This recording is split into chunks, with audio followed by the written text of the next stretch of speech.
Genesis, to truly begin gaining ground in the luxury car space and earn market share, needs to carve out a brand image. And this is a big way to do that. This is the all-new Genesis GV80. This is part of a very good-looking family. You have the G70, the new redesigned G80, and the G90 flagship sedan. And they are all vying for your luxury car buying dollars, but not all of them, since the starting prices are much lower than the rest of the competition.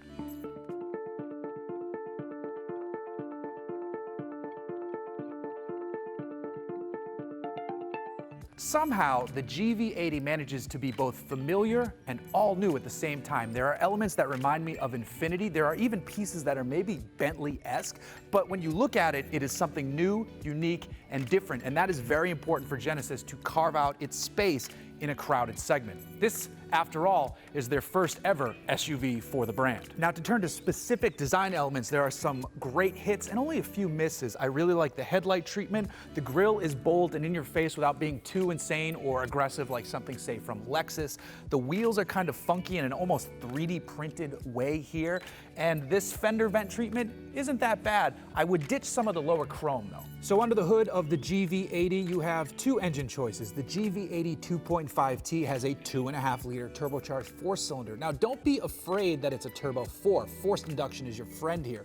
That engine makes 300 horsepower and 311 pound-feet of torque. Standard is rear-wheel drive, but all-wheel drive is optional. Now, the more potent powertrain is the GV80 3.5T, which is a 3.5-liter turbocharged 6-cylinder engine.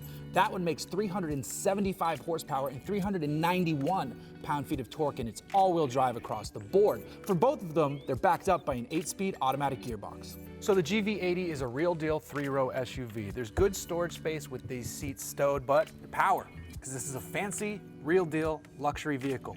Now, that's one touch. I didn't need to hold my hand there, and I just figured that out, so that's fun. There's also cup holders back here, there's storage, there's cubbies. You can fold the front seats down from the back seat. You can fold this one up. There's a lot of opportunities to fold those ones flat, so there's a lot of room. There's also a lot of seating, which means there's a lot of comfort because this leather is pretty nice. So slide into the cabin of the GV80 and be greeted with an actual luxury vehicle. This is frankly gorgeous inside. Now, this is a top spec car, but the design of the steering wheel looks great. The buttons on it are easy to see.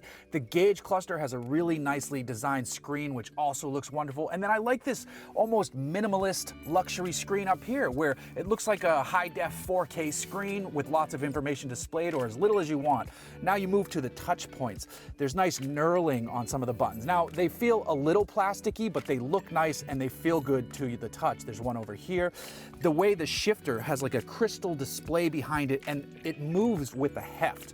Everything looks and feels luxurious in here, and I'm acting surprised by that because past Genesis vehicles were an attempt at that. This is not an attempt. This is it. As nice as it sounds like it's going to be to drive the GV80, it seems like this second row is going to be a solid place to sit. You can recline it.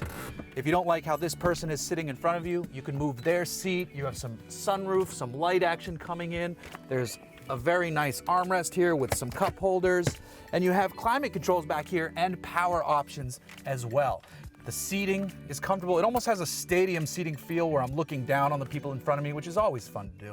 So what we have here is a vehicle from Genesis that aims to take on the best and brightest from Germany, Japan, and America if you count Lincoln, which is doing good things right now. This goes directly against the BMW X5, the Mercedes GLE. You could line it up against the Lexus RX if you wanted to, and the Lincoln Navigator. Here's the thing though, the starting price on this is fantastic. If you max out all the models, the price on this is still better than the competition. It looks gorgeous. We just don't know how it drives yet, and we will get to that soon. But for now, if you have luxury dollars to spend, you really need to consider a Genesis GV80.